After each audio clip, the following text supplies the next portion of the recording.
Rolling 2. Okay, Australian Biography, Slate 143, Tape 143, Slate 1. Just to get us... Okay,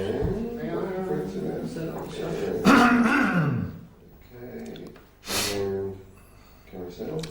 Okay. Just to get us started, perhaps you'd like to tell us in the simplest way about where you were born and when. So long as you don't ask why. We won't worry about motivation at this stage. I was born in Boston in 1920, in the middle of winter. And I lived in Boston until I was old enough to escape. I was 21, and went to New York, where I grew up. Is that succinct enough? Well, we can go back now to your childhood, and perhaps you could tell us a little bit about your family and the family that you were born into on that winter night, and the events of that night when you were born. Well, I was too young to remember the actual event, but I was told that there was a snowstorm. There had been a snowstorm, and in Boston, the snowstorm can be very high, especially higher if nobody goes around clearing up the snow, which they don't do very much in the slums. So the ambulance came to pick up my mother. She, being a heavy little lady, had to be carried on a stretcher by, I think, probably 3 people, maybe even more. But they had to carry her overhead for about 3 blocks before they could get to the ambulance. So I became a load to bear even at the very beginning. I was the 4th child, the 4th male child of a family. Unfortunately, the other 3 were stillborn, and I was the 4th. So you can imagine the caution that my parents tended on me. Were there any more children? No. I became the classic only child. But fortunately, my parents weren't that cloying as I've seen other parents be with only children. They were good people, very nice people, except they couldn't get along between themselves, and the family broke up. They broke up when I was about 9, 10, I suppose. And Did they argue a lot? oh yes, well, a good prelude to breaking up is to argue, justify the breaking up. And I was given, I had to live with my mother. She got custody of me. But I saw a good deal of my father because he was only living right on the block. And I spent more time away from home than actually in home. So I think my formative influences, for whatever there may have been influences, were actually a result of affiliating with what's called a settlement house. There was Elizabeth Peabody House around the corner. And the cops obviously had gone to these people and said, get these kids off the street. We put them all on probation. So the Peabody House found pretexts for breaking up the little gangs. And I became involved with the Peabody House in what we formed as a science department. And I was quite fascinated with chemistry, so one thing led to another, and I became a precocious brat in the science department. And I think the social workers at the Peabody House decided, let's give him some responsibility to keep his energies in check. So they had me teaching other kids various classes. They'd say, we're going to have a leathercraft class next week. We're going to have a metal class next week, metalcraft. We're going to have something in physics.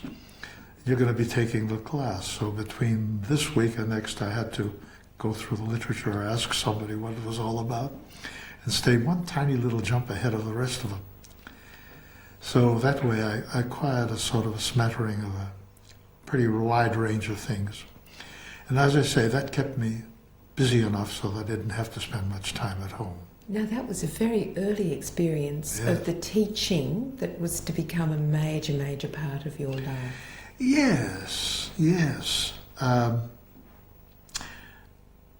Somehow or other, I found myself in what was called project work. I became involved with projects. The best way of coming to terms with some abstruse subject was something hands-on. And especially if you engage in a project to build a typical whatever it is, printing press, or a model sulfur mine or something. In the doing of it, you discover all sorts of interesting principles. And I became involved with that with a vengeance. I liked doing things with my hands and putting things together. And I became a bit of a specialist in it. So actually, by the time I was about 15 or 16, I was teaching projects, the subject topic projects to trainee teachers from Harvard, sometimes from Boston University, which was a bit of a gag. Here these well-educated people were being subjected to a high school kid. But that came in very handy, and I rather enjoyed teaching. In this hands-on sort of way, where you actually ended up with a product at the end of it. Exactly so. To the extent where, when Louis Agassiz Shaw, who was a very wealthy guy, decided he was going to do his thesis in education at Harvard on the question, do exceptional children have to be maladjusted? He prepared a 7-year project during which time he would set up summer schools. There'd be a summer school for boys and another for girls. And he'd have the same youngsters coming back year after year after year. But he'd pick the youngsters as being exceptional. Now, exceptional there is not the same word that we have here. Exceptional here very frequently means disadvantaged kids. Exceptional there was so-called geniuses. And so he plucked geniuses from all over Boston, from various backgrounds, various families, various advantages and disadvantages. The one thing they shared in common was their IQ had to be exceptionally high. Except, I digress here, in the case of one kid whose IQ, Stanford Binet IQ, was about 85. However, he could sculpt, and his sculpture was compared to Melvina Hoffman's at the time. He was a savant, idiot savant. But the other kids, well, the idiot of the rest of the group was 135, 136. And the smart-ass kid was 191, who was a specialist on insects, by the way. There are stories to tell about what these kids could do. Anyway, I became involved with this project. In what capacity? As a teacher. The headmaster of this unit was Allison Grant, and his wife, who was his assistant. He was headmaster of Cambridge Lower School. A brilliant, brilliant educator, brilliant. And they had a Polish PhD, Ed Zawadzki. I say Polish because he was a count, and he always used to refer to his heritage. And then they had me, a 17-year-old, and my job was to teach them project work. And the project work was the nucleus of everything they did. For example, they decided one year we were going to provide their dormitories with power. Now, how are we going to generate power? Well, let's have a water wheel. And in the making of the water wheel, they had to involve themselves in physics, in purchasing, therefore arithmetic and mathematics. In civics, they established a little community around the fact that they could provide themselves with power. They ran themselves, they ran their own government. They did all sorts of peripheral studies all of the sorts of things they might get at school, but this time attached to what seemed to be a working project. And so they built their power supply and charged their batteries and lit their dormitories. And the kids progressed year after year, and we observed them and reported how exceptional they were progressing, how exceptionally, and whether they had particular hang-ups as exceptional children or whatever. We had nightly reports on them. And I learned an awful lot from my seniors. So you were 17. How old were the kids? They started at 8 and went on year after year through 14, up to 14, 15. Now, obviously this was a wonderful education for you. Yes. And you've talked about your education as really happening at Peabody House. But what, in fact, was happening with your formal education at this time? Well, I was doing my formal education. I went through high school as an average pupil. Then went on to tertiary education. There was a choice. I could have had a 1-year sponsored scholarship at Harvard. I could have gone to Mass Institute of Technology and have to pay my way. Oh no, I beg your pardon, that was a working fellowship.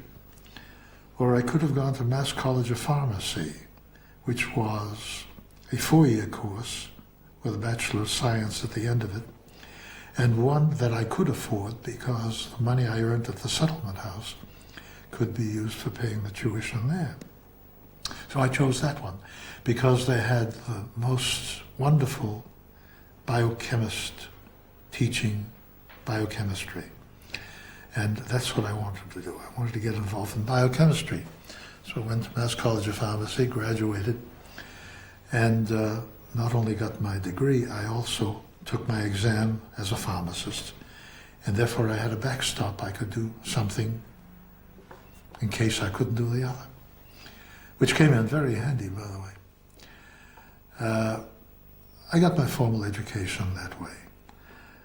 I wasn't the classic student because I never turned in assignments, by the way, because I was always busy working at the settlement house.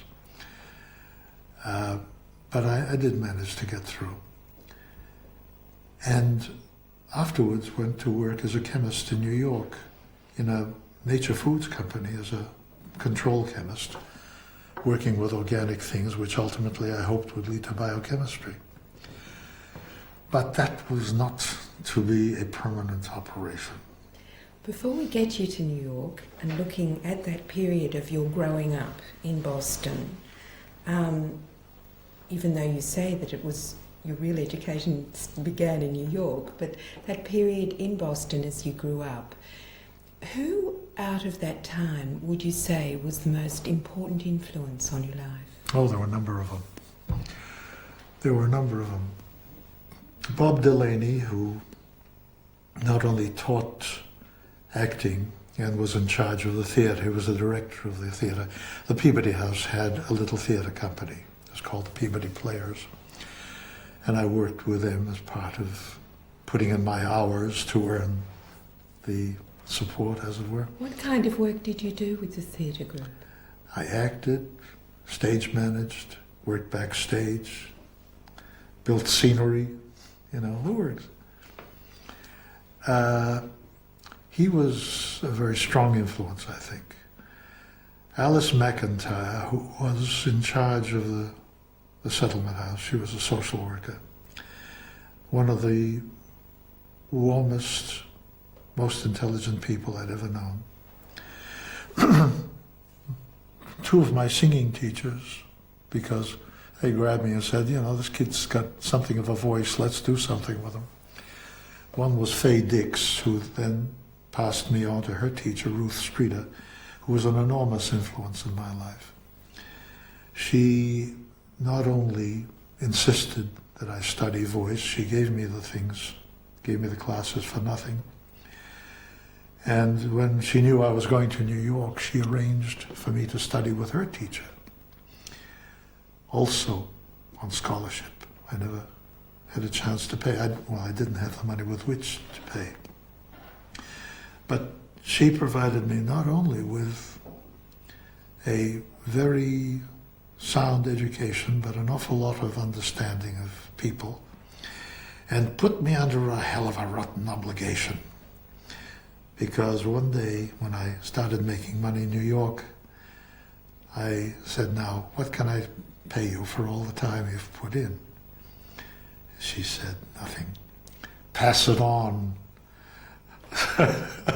What do I do? Do I have to do the same for other people that you did for me? She said, pass it on.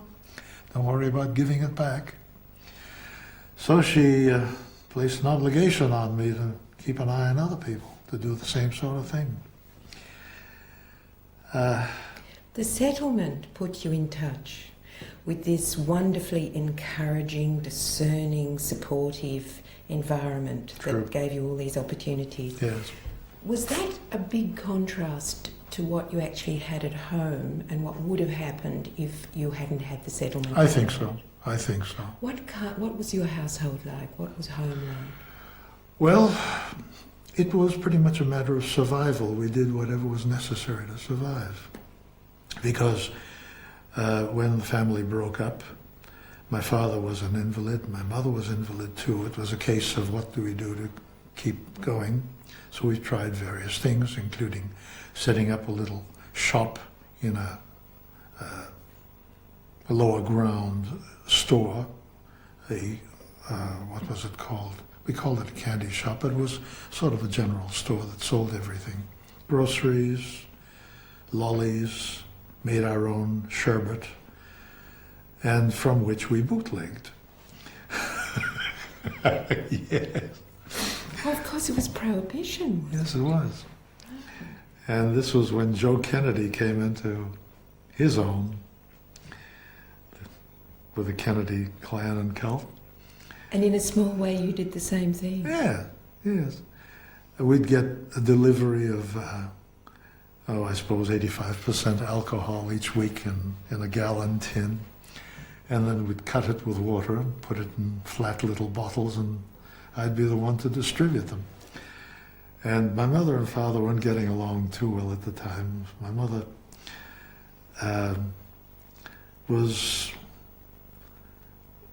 she could hardly ever complete a sentence without some sort of crack about my father. So he very frequently retaliated in kind. And on this occasion, he put us into the cops. So we were raided. My mother was put on probation, and I was given a warning. So that was one money-making effort that didn't happen. So where did the money actually come from? What was the most reliable part of source it- of money? Sorry about that. This is hard to go to sleep. Yes, with. rolling. Okay, 143, slate 2. Where did the money come from? Yes, we both. Oh, I always have to remember. You remember. You're a rememberer too. Continuity. Yes, always. Where did the money come from all this? Well, Yeah, I'll ask you again. Sure. So he's got a clean tape. So what was the fundamental source of income for the family during these early years? mostly welfare. I mean, until my father got cancer when I was about 8, we were pretty secure because he was a house painter and worked on contract with various companies. But after that, once he got crook, we were on the dole, the equivalent of the dole. And especially when we broke up, we were depending on both welfare contributions and what I made at the settlement house. So I had to make enough at the settlement house to support my mother and pay the tuition. Now my father got himself a small political job, jobs for the boys sort of thing. So he managed to get along well enough to pay his small needs, to take care of his small needs. But other than that, it was always a very close tight budget. Was it a humiliating thing to be on the dole? Oh yes, oh yes. It wouldn't have been so bad if the kids at school hadn't sent me up about it. But quite frequently, on 2 days a week sometimes, I'd be standing in the queue and You collected the dole, not your parents? yes, because sometimes my mother couldn't stand in the line. So I'd pick it up, wait in queue, and my schoolmates would go by and send me up there, and then when I got to school, sometimes late, I copped it from them again. But the funny thing was that I was in the queue with their parents very frequently. Their mother or father was in the line with me. But it wasn't very pride-making to think that somebody else was having to take care of you. What decade are we talking about here? What years? We're talking about the Depression years. We're talking about from 30 on, I think.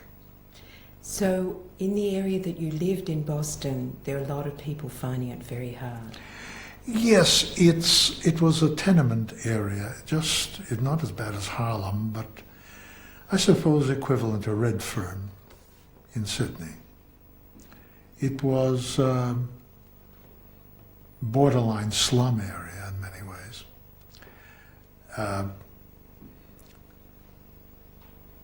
But fortunately, we were surrounded by parks. There were parks where we could go and have our gang fights. There were beaches if you had time to go to the beach, probably an hour's walk from where we were. And school was, an hour's walk as well.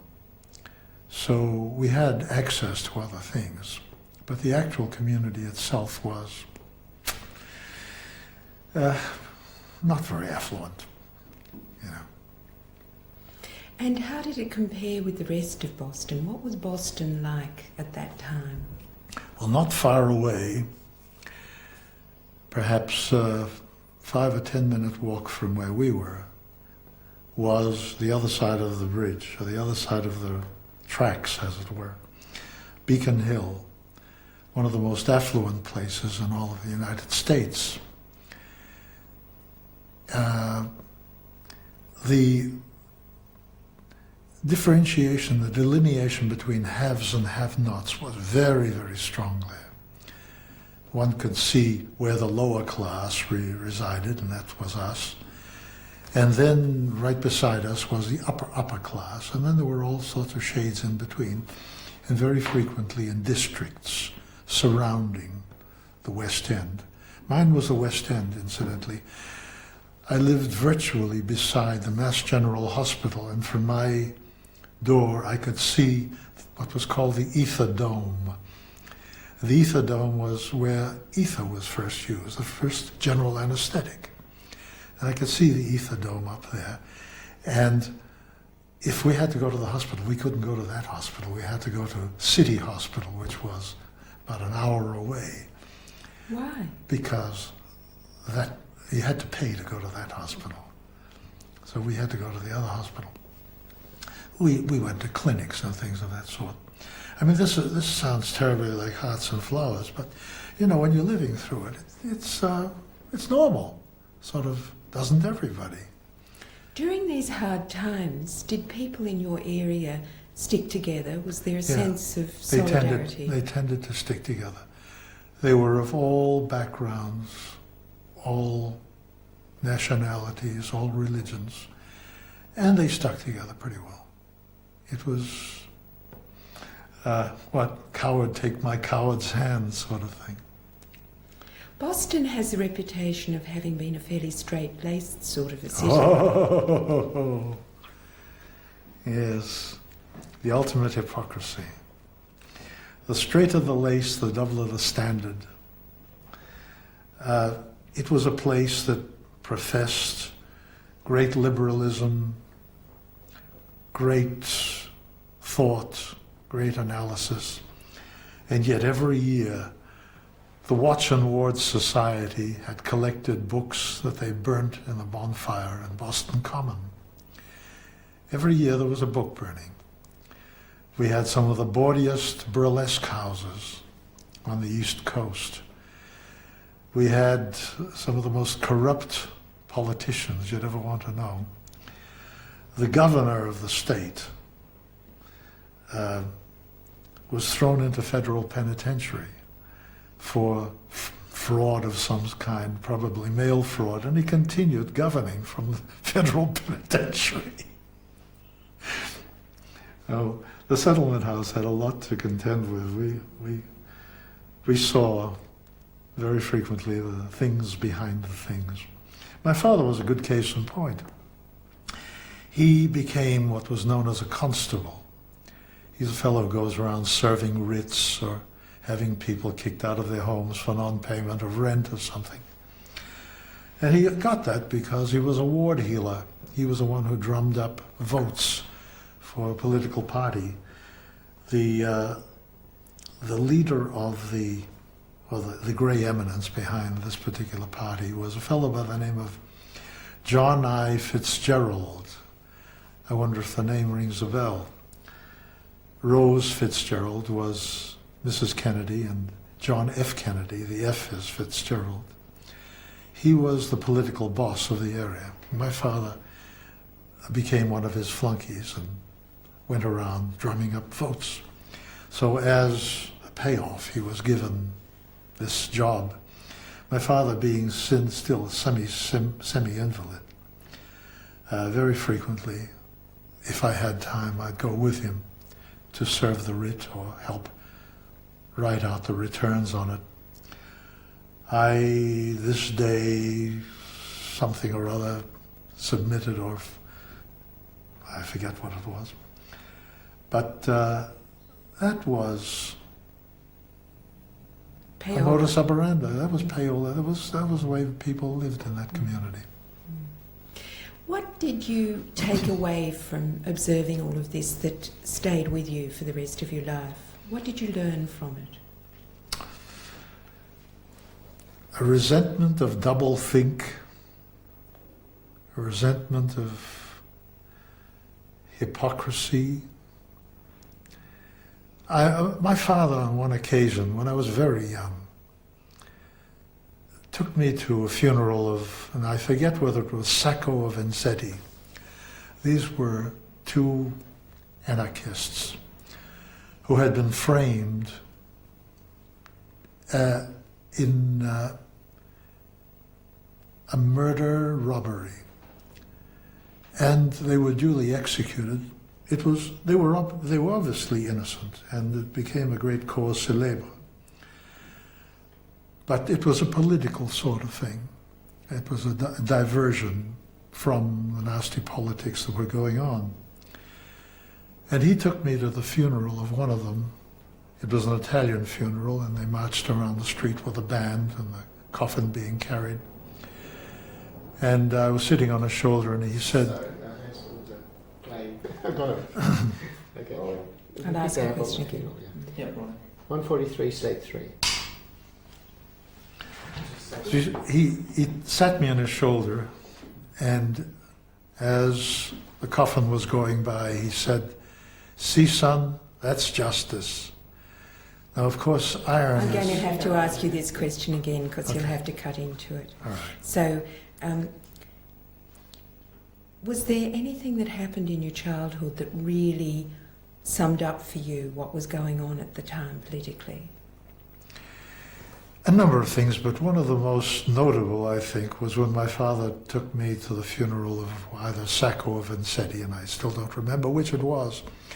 These were two anarchists who were framed as murderers and robbers, and they weren't. They were completely innocent, as later the evidence was exposed to. And as the coffin of one of them was being paraded around with a band playing and a slow march, up on my father's shoulder, I heard my father say, "You see, son, that's justice." Now, of course, irony can be lost on a kid, and it took a little while for me to understand exactly what he meant. But when the cookie did crumble, I began to wonder about not the existence of laws, but the way they're carried out. And even for that matter, how laws get to be laws. And I suppose this was a very important impression that caused me to challenge. When I teach now, I say to the kids who have come from schools where they're expected to sit and take notes and be told, I say to them, accept nothing. Nothing I say. Don't believe a word. Challenge everything. And only after you've proved to your own satisfaction that it seems to work, then you may want to take it on board. But don't believe a thing. And I suppose it's a sort of a skeptic philosophy, but it's pretty deeply ingrained. Now, Peabody House offered you both experience in science and in theatre and singing. So it was a very rounded kind of exposure you had. And yet, in terms of thinking about a vocation, you chose the science. Yeah. Why was that? Well, the truth of it is, I think I developed a kind of a messianic complex. I wanted to save the world. Well, this goes with every adolescent. Doesn't everybody want to make sure that there's never going to be any poverty and everybody is going to be well off and peace on earth and quality of life and all that sort of thing? Well, obviously, I suppose a confluence of all these things I've been telling you about suggested to me that one doesn't like illness, one doesn't like poverty, and one doesn't like hunger.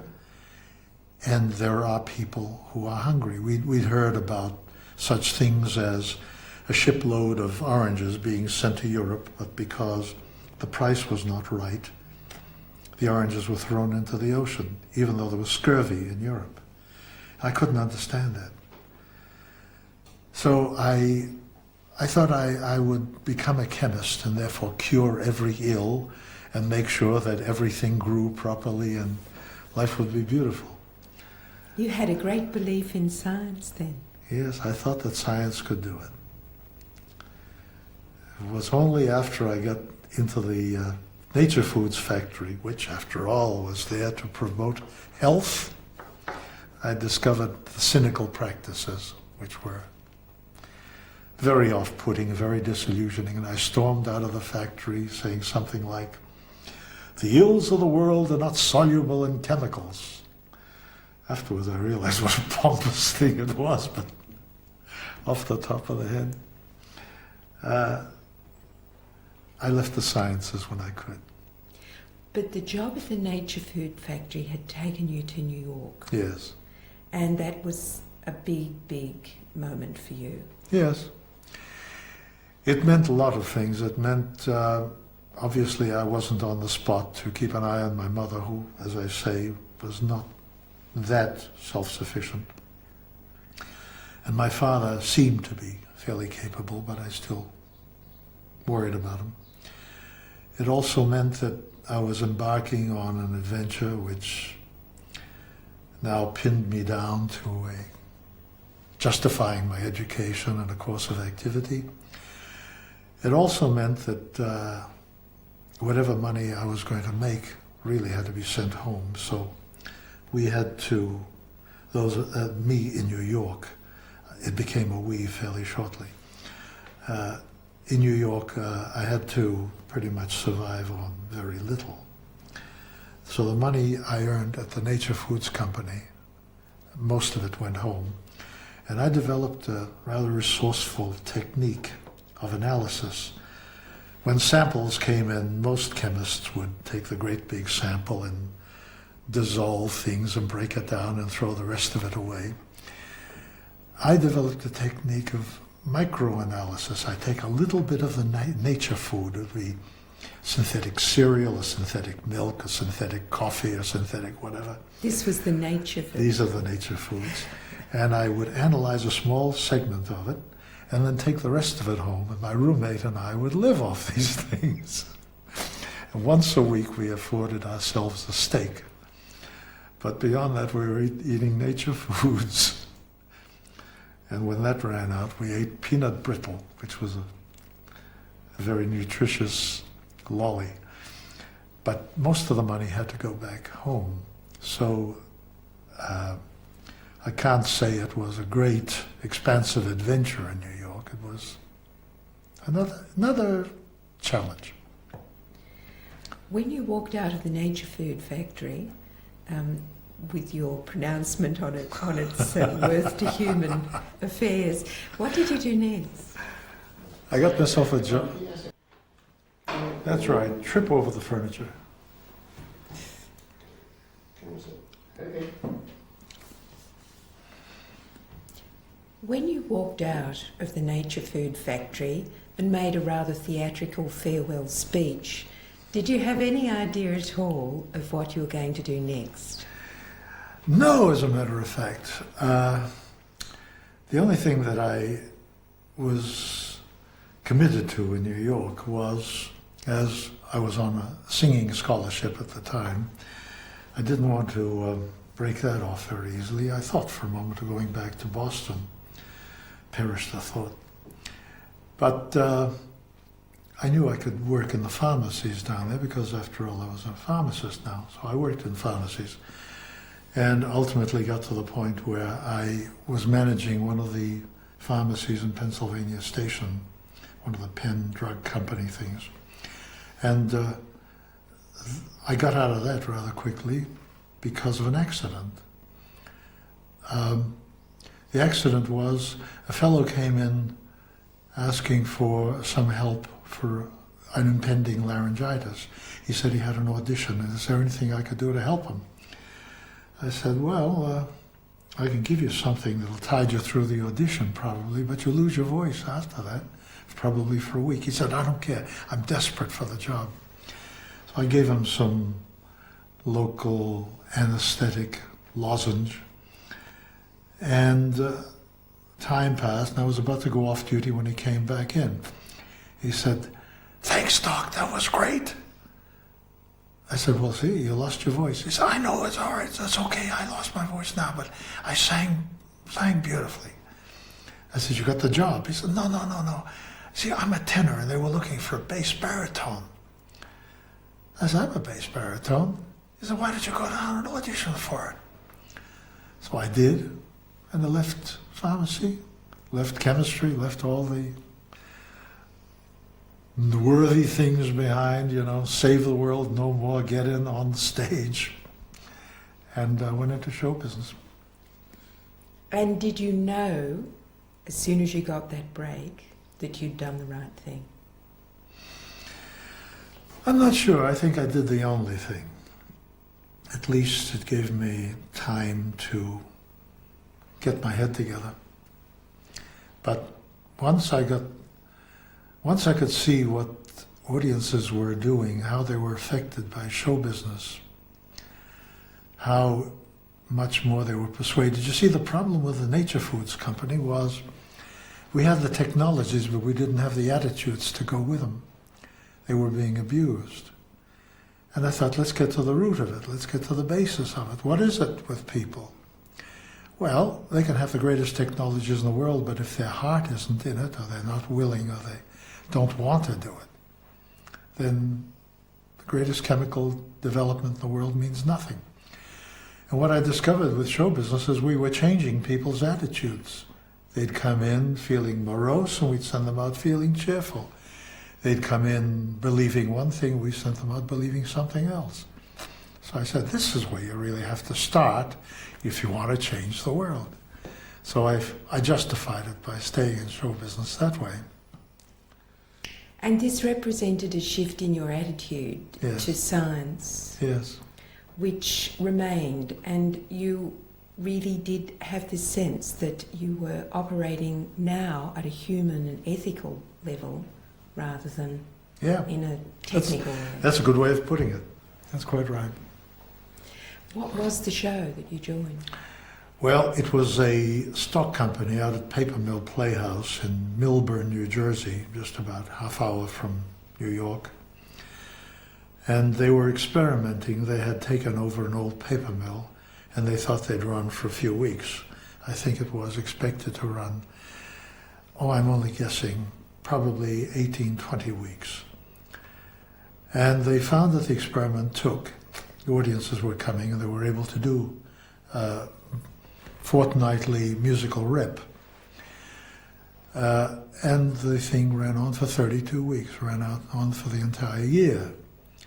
And it served as a good launching pad for a lot of people, because the Broadway people come to stock companies, talent scouting and so forth.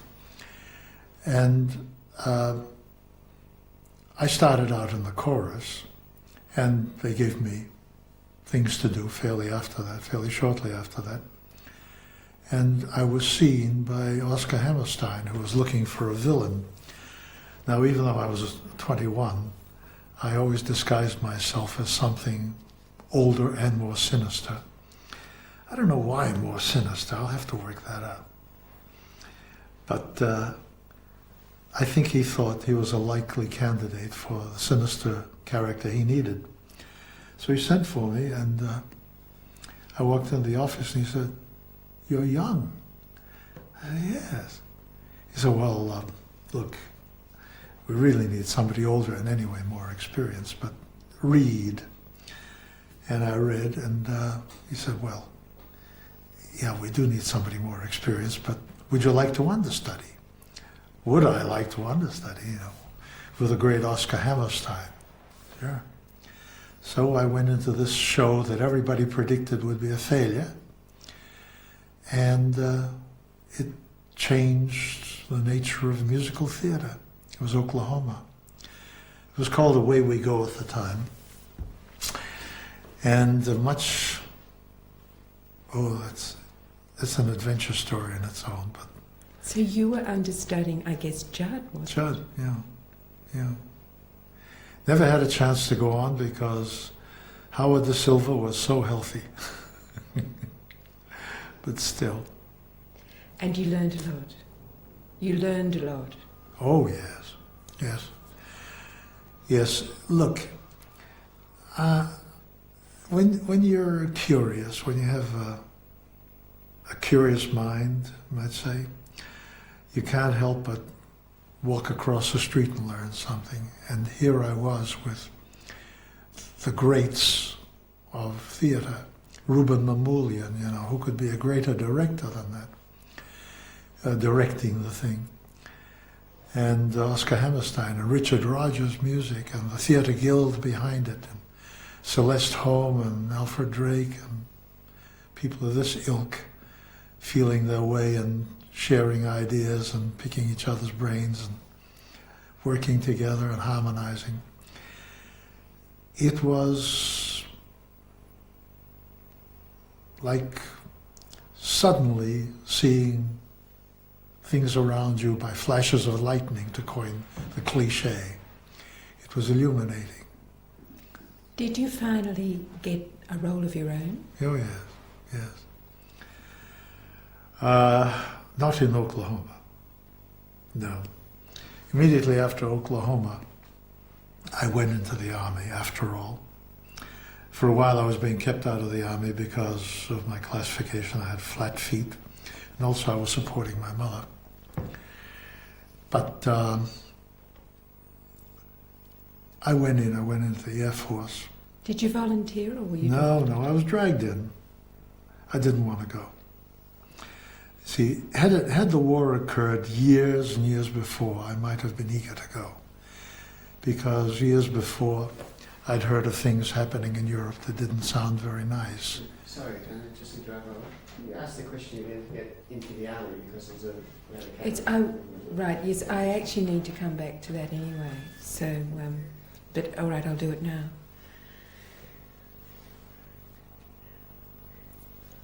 So we might just wait for that to finish. What is it? Answering machine. All right.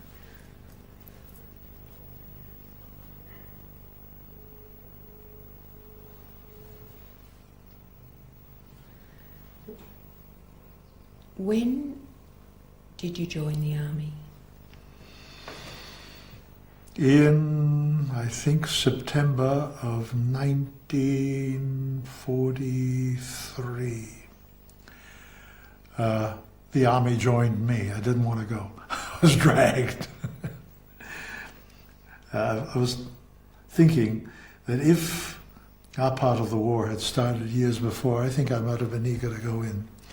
But by now, me with my skeptical, cynical mind wondered whether this was the war I wanted to risk my life in. So I wasn't sure. Strangely enough, when I did get in the army, I found myself in propaganda. Even before I left Oklahoma, I was kind of earmarked for a project which was going to be launched by the Air Force called Winged Victory. Moss Hart had written Winged Victory and was going to direct it. And the stage manager of Oklahoma was also going to be the stage manager of Winged Victory.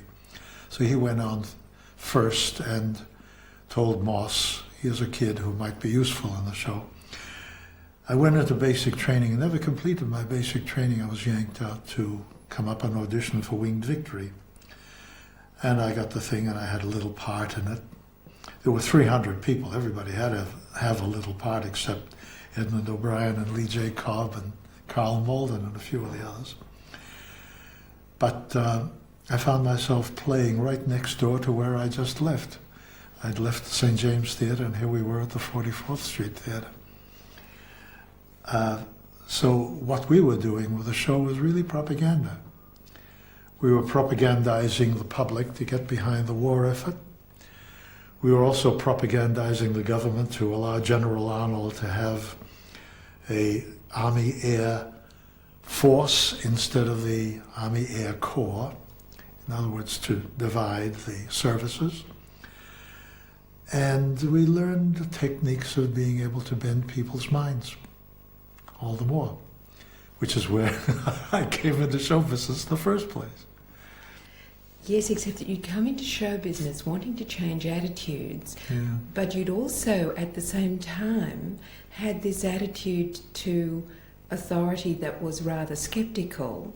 So now you are actually bending people's minds in order to conform to some more established standard. Yes. How did you deal with that? I felt like a prostitute. But I felt this was the thing that had to be done at this particular time because, you know, for better or for worse, we had to get together. And I think as part of a reaction to that feeling, I approached Moss Hart to see if we couldn't use the people who got together to establish a sort of a training program, an in-company training program. Because the Air Force expected us to know about map reading and shooting and all that goes with being in the Air Force. But I wondered if perhaps this collection of people could not be used for sharing our information. I mean, after all, we had the greatest lighting man in the country, the greatest scenic designer, the greatest musicians and conductors. David Rose was conducting the orchestra. We had the greatest arrangers. It was the sort of the Noah's Ark of show business. In fact, it used to be called Moss's Ark. I said, why don't we pick each other's brains? Why don't we set up a program where we can learn from each other, and then when the show breaks up, we go our various ways and do things at various army camps based on rounding out our experiences. And he agreed. And we set up a program where David Rose did teach music, and Earl Rogers did teach choreography, and Lou Hippie taught makeup, and the cream of everybody taught each other. And I set up the lecture program. Moss Hart taught directing. Lillian Hellman taught playwriting. One of our guest lecturers was Frederick March on acting. We had whoever was around to come and contribute to preparing us for what happens after the show breaks up. And this was your initiative. Yeah. Has it ever occurred to you that maybe this desire to teach and pass on ideas is a sort of compulsive theme through your Probably life? is. It probably is. It's part of the messianic thing, you know. But it also came from that experience that gave you both theatre, science and teaching at the Peabody House. Yeah. And of course here you were bringing in the teaching into the theatre. Oh, sure, sure. Yes, I think I was bitten early by a fellow by the name of Sir Norman Angell. A number of books and things have been rather influential, I think.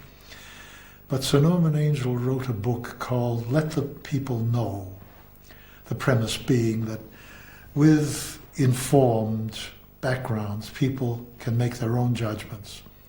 They have a better chance of choosing wisely.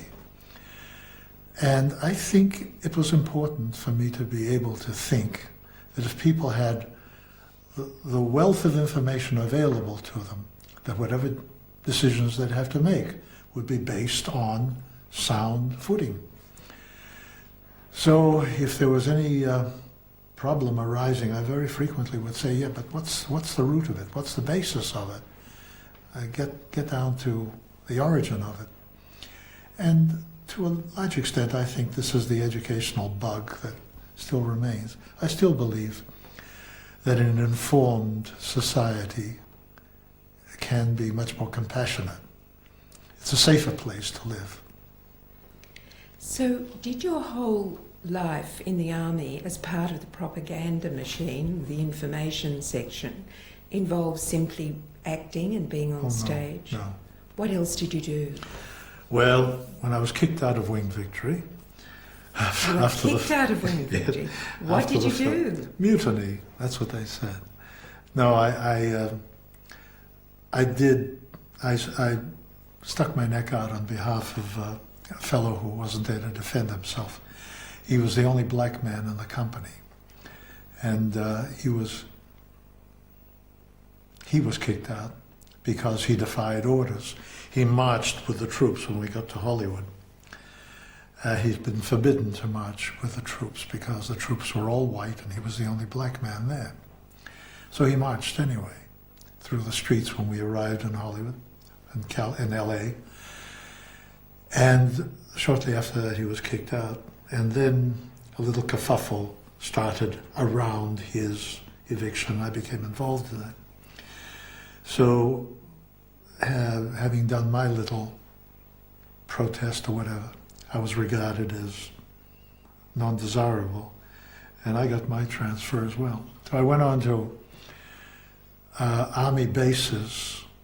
One place, here I was a buck private, or PFC by that time, in charge of the Officers Club, or handling special services was one of the places where I provided recreation, entertainment for the troops, and at the same time was given the orientation classes to take. Every fortnight or month, I forget, we'd get a circular, an army talk, which was a topic for discussion. It could be anything from how to avoid getting syphilis to how to keep your rifle clean, or some ridiculous proposition that I had to lead as a discussion sort of thing. So these were the things I found myself doing. The fact that you'd been a troublemaker didn't prevent them from letting you loose on fresh recruits. Well, it's a case of the right hand not knowing what the left hand is doing. I don't think the people who put me in charge of information and education or special services bothered much to look at my records other than, here's a guy who's been in show business, let's use him. It was after they sent me to special services school at Washington and Lee University in Virginia that I came back with good marks. And they decided, well, hey, would you like to go to intelligence school? I said, me, intelligence? I hate spies, but let's have fun. So they went in to get my records, and this time they had a good look at them. It was a lieutenant who came back pale. He said, "My God, what have we done?" He says, "On your record is a little notation which says not to be placed in any position where you could influence the opinions of others." So I didn't go to intelligence school. Maybe that isn't a bad comment for you generally. Maybe you are a little bit powerful with the influence that you bring to bear. I'm a stirrer, I admit it. It's stirring, of course. But then if you don't, then people become complacent and they accept anything that's handed to them. It's like I said with the students. If I'm an authority figure, if I'm a teacher, and I make some sort of pronouncement, the people are going to take it literally and build a doctrine around it. And that's how cults form. I think people who make up their own minds, who judge on the basis of whatever information is available, are the safe people to live with. I think this is something that makes people civilized. And I can't say I'm being, dedicated, altruistic about it. I'm being very selfish about it. I don't want to live in a turbulent community. I love the quality of life. I don't want to feel that there are have-nots next door who are desperate, who are going to break my windows. So common sense dictates that everybody lives companionably with each other. That's the meaning of civilization, based on the word civic, meaning city, the ability to live in a city, live cheek by jowl with somebody in peace. And I like peace. So I suppose just to feather my own nest, I think it's important to ensure the people around you are not going to be in need or whatever. So when the army realised they had somebody who'd been labelled as potentially dangerous on their hands, what did they do with you? Well, they just quietly gave me back my job of putting on shows for them and still handling information and education. In handling that information and education, did you get the chance to do any stirring there? No, I think I was more on the receiving end of stirring because so many of the people I then began to deal with were people who were troops that came back. You see, before then, I was more in a position of saying to troops, get in there and fight. And this is what you're fighting for, the right to eat strawberries and cream, the right to defend you women folk from being raped. We in the United States being threatened by that sort of thing. But after that, later in the piece, I was dealing with troops who had come back from combat.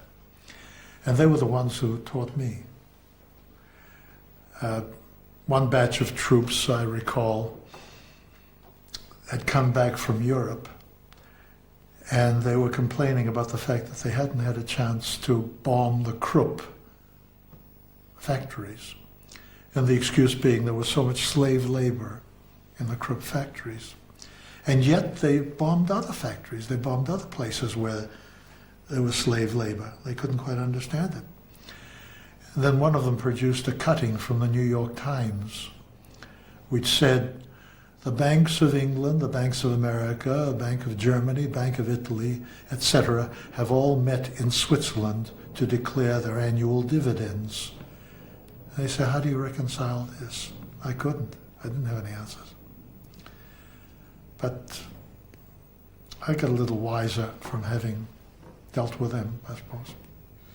Was there any aspect of the work you did while you were in the propaganda area or in the information area that you felt proud of, that you felt that you'd done something a bit special? Yes. Unfortunately, it cost a brilliant man his job.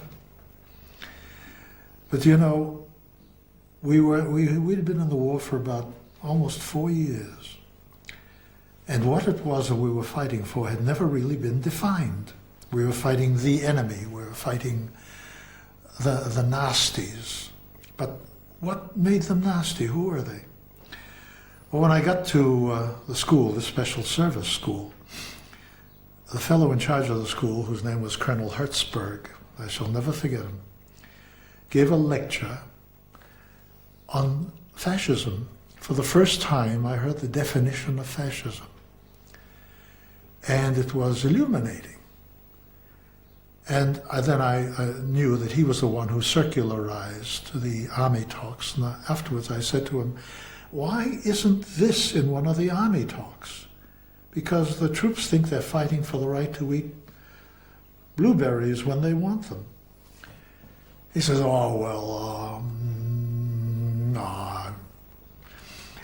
Anyway, a couple of months after I got back to base, lo and behold, his lecture was there, Army Talk 64. And the usual Army Talks were single fold-over sheets, 4 pages. This one was 8 pages. And it really went into chapter and verse defining fascism, defining the politics behind it, the economics behind it, the genesis behind it. The whole thing was the most illuminating political science lecture I'd ever seen. So I got onto the troops with this one, of course, and felt proud that I felt that I'd stirred Hertzberg to do it. Except government, the Congress erupted. People got up in Congress and said, why, according to this here definition, some of us gentlemen could be considered fascists. And somebody else would say, well, if the shoe fits, and then beyond for young and old. Something that Parliament, that is Congress, rarely does. You know, listening to Australian Parliament, it's mayhem. Debating philosophies and ideas. But Congress doesn't, they're very gentlemanly in Congress, but this really created a ruckus. And the consequence was that Hertzberg was relieved of his position and sent somewhere to a safe post in Europe, where probably he couldn't influence the opinions of others either, you know. But I was rather proud of that. What happened after the war for you? Well, immediately after the war, when I was discharged, I came back to Broadway and went up to Hammerstein's office. And he said, oh, what a pity. You should have been here just a few days ago because we've cast everything. Even the chorus? Well, one thing there's a bit part in it, which means the chorus, but also a bit player. But that's not cast. Oh, would you want to do that? I said, I'd love to do it. He says, unfortunately, we have to have Jerry, and this is Jerome Kern, look at everybody, approve everybody. I said, well, is it possible? He said, look, I'll get Jerry down tomorrow morning. You'll be at the theatre, at the Ziegfeld, at 10 o'clock tomorrow morning. And I'll ask Jerry if he'll come over and have a look. He says, I think it'll be all right. So I was down Ziegfeld, 10 o'clock the following morning, and I waited. And I waited. 11 o'clock came and no Jerry. The accompanist was there and no Jerry. About 11:15, Hammerstein came in pretty breathless, and he said, they found Jerry in Park Avenue. He'd had a heart attack. He'd decided to walk across town. He had a heart attack. They've taken him off to hospital. We don't know if he'll live. So, of course, how would I feel? You know, he came down expressly to audition me. Anyway, he died shortly after that. And Jerome Kern had come back to Broadway because Hammerstein wanted to do a production of Annie Get Your Gun, and he thought Jerome Kern would be the one to compose the music for it. Well, what Jerome Kern did, who was going to compose the music? So they went and got Irving Berlin instead. And for years afterwards, I was told, you bastard, if it hadn't been for you, we would have had a score by Jerome Kern instead of Berlin. These silly things happen. But I got back into show business. During rehearsals, incidentally, my father died. He had a stroke up in Boston. I went up to see him. In those days in Boston, if you had a stroke, there was no specialized hospital where one could put you. They put him into the mental institution along with psychos. And that's where I saw him last. Then he died. And I came back to New York.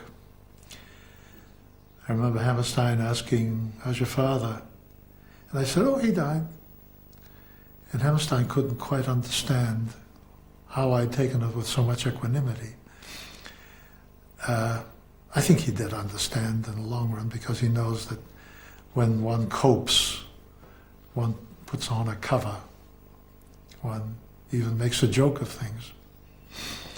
But that was pretty heavy going. We played Showboat for a year at the Ziegfeld Theatre, during which time I'd heard that another show was going to be done, which might have been suitable for me. Auditioned for that, Brigadoon. The stage manager of Showboat was a fellow who's now a very close friend, Bill Hammerstein. And Bill said, "There's a show coming up." We went out for coffee or hamburgers after the show. He said, "I'll tell you what, there's a show coming up that you might be interested in. This Alan Lerner fellow occasionally has gone over to see Dad, get some ideas for a script that he's writing. And sounds interesting. It's a sort of a fantasy. You might like to go for that." So as soon as I heard that Brigadoon was auditioning, I ran down real quick, got into the show, and found myself understudying the lead this time. And then when the lead went off, I took over for a little while, and in time went out on the road with the show for about a year. But between leaving Brigadoon on Broadway and going out on the road with it, I also did a few other shows. Sleepy Hollow, Small Wonder along Fifth Avenue, where now I was no longer understudying anybody. I was somebody in my own right. My first star billing actually was in Sleepy Hollow. What a feeling that was to see your name up on the board there. Wow. So what was happening to the other aspects of your life at this stage? First of all, in relation to your family, had you married? So can you just ask that question? I'll Yes, ask this is the where we're question getting again. into the personal area, but I'll skim over the surface. Yeah. What was happening? What was happening to the other aspects of your life at this time? You were a young man. Were there women in your life? Careful.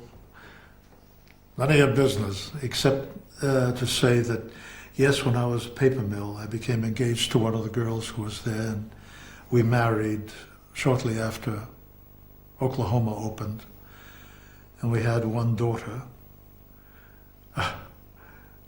I don't think Katrina would mind me telling you this aspect of it.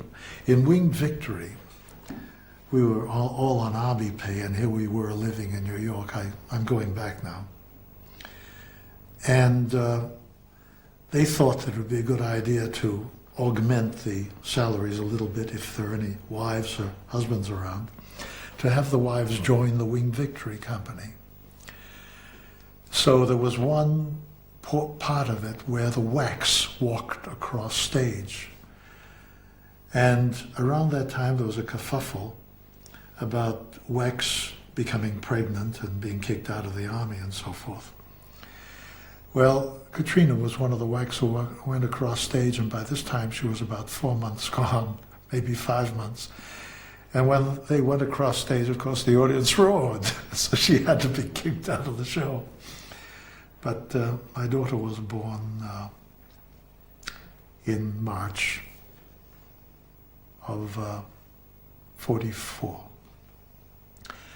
And so consequently, when I got out of the army, the family got back together again. We broke up our arrangement. We're still good friends, but we broke up our marriage, 47, 48, I think. It was one of those things. Did you continue to see your daughter? Yes, I still do. I mean, I see her on the telephone every few weeks. but she lives in New Jersey. She's a social worker. And she came out here a few times. There was a This Is Your Life production that my wife sneakily organized. Helen is a great organizer.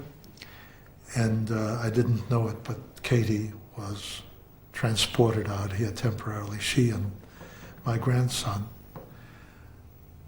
And I saw them here for one of those rare times.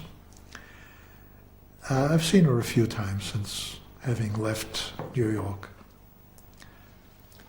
Back in New York and your show business career really happening for you, you had a little family to support, but during this time you broke up.